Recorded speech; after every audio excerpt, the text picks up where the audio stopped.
Welcome back to my channel. If you are new viewer, please subscribe my channel for more videos. आज हम बात कर रहे हैं कि क्या महिला पर हो सकता है रेप का मुकदमा। क्या किसी महिला पर रेप का केस दर्ज हो सकता है? तो सुप्रीम कोर्ट इस पर करेगा सुनवाई कि क्या जो महिला है, जो कहते हैं जो वुमेन है, उस पे क्या रेप का केस किया जा सकता है। Can a women B charge with rape? तो इस पे क्या कहता है, इसके लिए जांच करने के लिए सहमत हुए जस्टिस ऋषिकेश रॉय और संजय करोल की पीठ ने महिला को गिरफ्तारी से सुरक्षा प्रदान की और उसे जांच में सहयोग करने का निर्देश दिया है। तो अभी हाल ही में एक वाकया हुआ कि जो है क्या किसी महिला पर रेप केस में मुकदमा चलाया जा सकता है।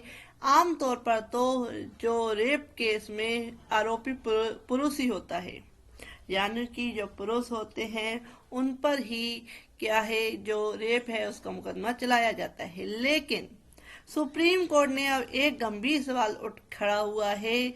सुप्रीम कोर्ट ने पंजाब सरकार से 61 या 62 वर्षीय महिला की याचिका पर जवाब मांगा है।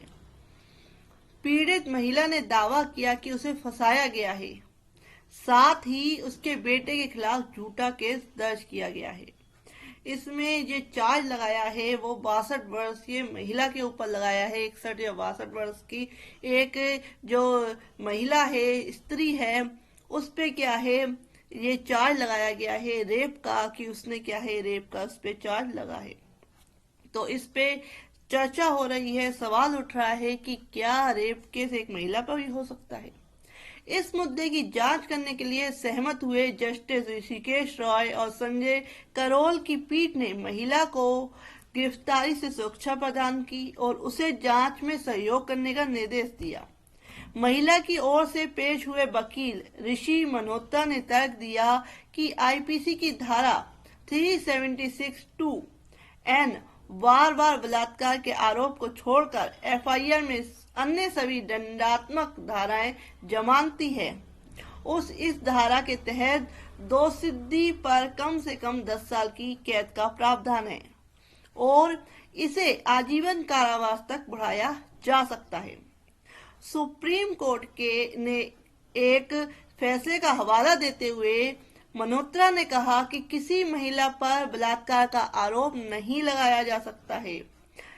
क्या है ये पूरा मामला, क्यों नहीं लगाया जाता है या लगाया जा सकता है, इस पे जो है आप वीडियो के साथ बने रहिए। तो क्या है इसका पूरा मामला, ऐसा जो क्वेश्चन जो है वो क्यों आया। मामले के अनुसार शिकायतकर्ता शुरू में महिला के अमेरिका स्थित बड़े बेटे, जो कि एक विधवा है, के साथ लॉन्ग डिस्टेंस रिलेशनशिप में थी, लेकिन वे कभी व्यक्तिगत रूप से नहीं मिले थे। एफआईआर में कहा गया है कि शिकायतकर्ता ने एक आभासी विवाह समारोह में अपने बेटे के साथ विवाह के बाद विधवा के साथ रहना शुरू कर दिया, यानी कि अपनी सास के साथ रहना शुरू कर दिया। बाद में विधवा का बेटा, छोटा बेटा, पुर्तगाल से उनसे मिलने आया।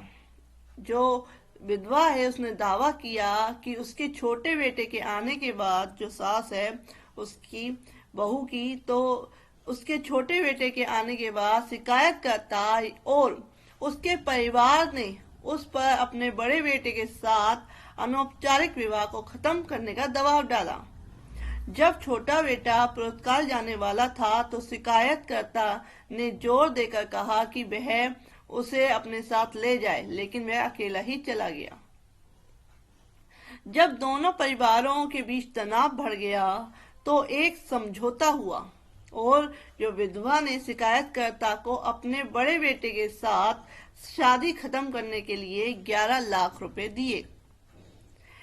इसके बाद शिकायतकर्ता ने स्थानीय पुलिस से संपर्क किया और विधवा और उसके छोटे बेटे के खिलाफ बलात्कार और अन्य आरोप लगाते हुए प्राथमिकी एफआईआर दर्ज कराई, यानी कि जो सास है उस पे और जो उसका छोटा बेटा है उस पे। बता दें कि उच्च न्यायालय ने पहले मामले में शिकायतकर्ता द्वारा लगाए गए आरोपों पर ध्यान देने के बाद जमानत याचिका खारिज कर दी थी। शिकायतकर्ता ने दावा किया कि 3 साल के रिश्ते के बाद सितंबर 2022 में विधवा के बड़े बेटे ने शादी करने का वादा किया था।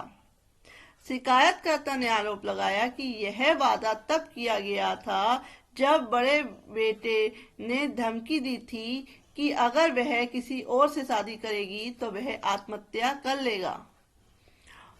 उसने यह भी दावा किया कि वह बड़ा बेटा था जिसने उसे भारत आने पर अपनी मां के साथ रहने, कोर्ट मैरिज करने और उसे अपने साथ अमेरिका ले जाने के लिए कहा था। अब उसने आरोप लगाया कि बाद में उसकी मां और भाई ने उस पर छोटे बेटे से शादी करने का दबाव बनाने की कोशिश की। यानी पहले बड़े बेटे से क्या है इस तरीके से उसे फंसाया गया, उसके बाद छोटे बेटे से क्या है जो है शादी करने के लिए दबाव बनाने की कोशिश की। ऐसा करने से इनकार करने के बाद विधवा पर आरोप लगाया गया कि उसने शिकायतकर्ता को अपने छोटे बेटे के साथ एक कमरे में बंद कर दिया, जहां उसने शिकायतकर्ता के साथ बलात्कार किया, रेप किया और उसकी अश्लील तस्वीरें ली। यानी कि एक सास पे, एक महिला पे जो है एक बाहर से जो व्यक्ति रहता था उसने क्या है एक ऑनलाइन तरीके से शादी कर ली। उसके बाद धमकियां दी, अगर वह नहीं करेगी शादी तो मैं सुसाइड कर लूंगा। इस तरीके से वह बाहर रहता था। उसके बाद छोटा बेटा आया, छोटे बेटे से क्या है जो है दबाव बनाया गया कि उससे शादी कर ले। तो इस तरीके से जो केस है वो चल रहा है। तो उसके बाद क्या है, उसने अगर नहीं दबाव बनाने का जो कहा गया था वह उसने शादी नहीं की, छोटे बेटे थे तो उसको एक कमरे में बंद कर दिया गया, जैसा इस कहानी में कहा जा रहा है। गौरतलब है कि ऐसे ही मामले में इस साल फरवरी में इलाहाबाद उच्च न्यायालय में भी एक ऐसा ही केस आया था।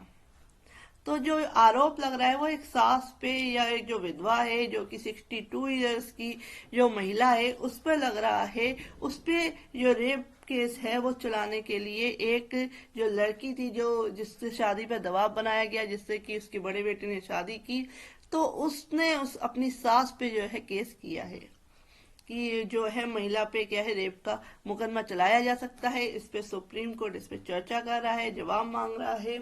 तो लेकिन एक जो वाकया हुआ है वो इलाहाबाद हाई कोर्ट ने माना। उस पे 1 फरवरी में एक केस आया कि यद्यपि एक महिला बलात्कार का अपराध नहीं कर सकती है, लेकिन अगर वह लोगों के एक समूह द्वारा किसी महिला के साथ सामूहिक बलात्कार के कृत्य को सुविधाजनक बनाती है तो उस पर आईपीसी के संशोधित प्रावधानों के अनुसार मुकदमा चलाया जा सकता है।